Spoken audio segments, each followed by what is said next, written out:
po siya. Saka, yung bunga. Kailan yan nagsimula? Noong December 20 po. December 20. So, 28 na ngayon. Okay, pahingin yung gloves. Okay. Pagising mo na lang, nagtutut-grind ba siya? Magkasama kayo sa bahay? Hindi yung... Dati siguro, pero yung madalas ko sa hindi ko na dina-observe. Hindi mo naririnig yung gano'n, no? Parang inumuya yung ngipin. Siyempre, ang sabi niya kasi, paggising niya naman sa umaga, ayaw ng mga nga eh. Baka napagod, o yung ayaw nung... Yun na naman ang anong ginagawa lang sa gabi eh. Yung inumuya yung sariling ngipin. Nangangalot siya. Grinding. Pero hindi ka na sampal, hindi ka na utog, na gano'n. Wala naman po gano'n. Okay, good. Basta pagising na lang. Nga, Sara, ang nangyari sa kanya, ma'am, ito nag-i-extend out, ito naman nakadiin. Opo. Nakaganon siya. Ngayon, siyempre, pag ito nakadiin, mapipigilan yung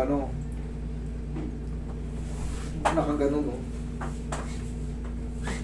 Sige, nga. Ayan, tingnan mo.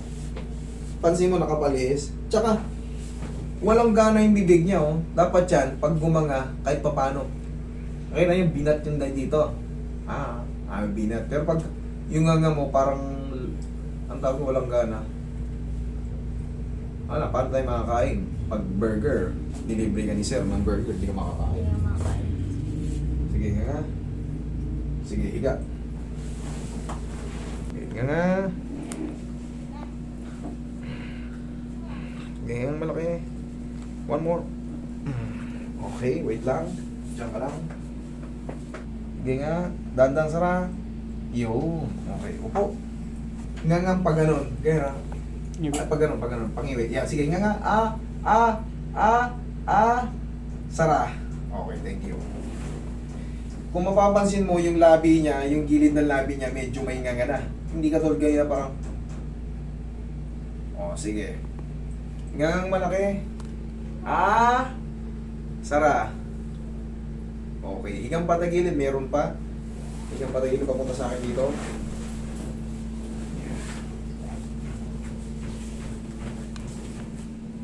Sige. Ngangang malaki.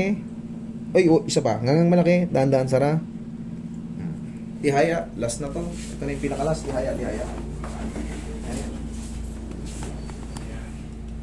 Sige. Ngangang malaki. Actually, good na eh. Sara. Okay na. Upo ka. Ngayon, gano'n ka. Ganon? Gangang malaki. Yan, kita mo. Naunat na. Tapos, ma'am, check mo ngayon kung masakit. Sakit la. Humihina siya, sumakit pa siya, or ano? Nawala yung tension. Tenga mo. Ngayon, ma'am, ganito mangyayari. Paghihikab ka, kasi ang nadali ka dyan, wala kang idea eh. Kasi paggising mo na lang, bigla na lang nag-lock. Ganito tayo pag nga.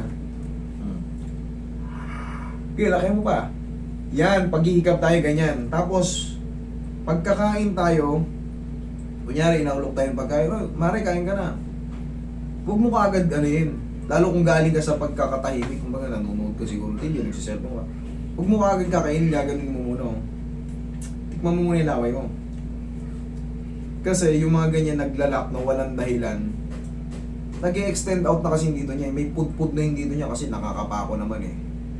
So, ang pinaka-the best niyan, pag nga ganito, palagi lang i-maintain na ganyan. Kahit lakihan mo na yan, basta.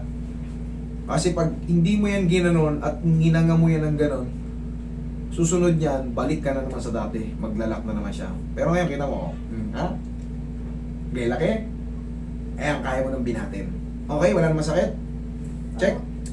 May masakit pa rin po, pero hindi na siya katulad ng... Masakit pa rin, pero hindi na katulad dati. Ngayon, mag-aantay lang tayo ng mga dyan. Sasanayin lang muna natin ng 3 to 4 days. Pero yung manangawit, mamasasin ko na rin yun. Wait lang, dyan ka.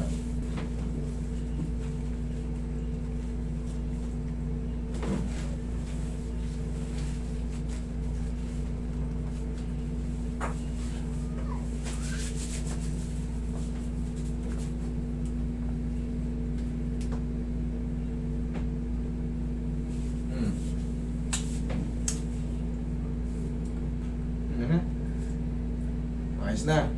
Apo. Okay? Thank you.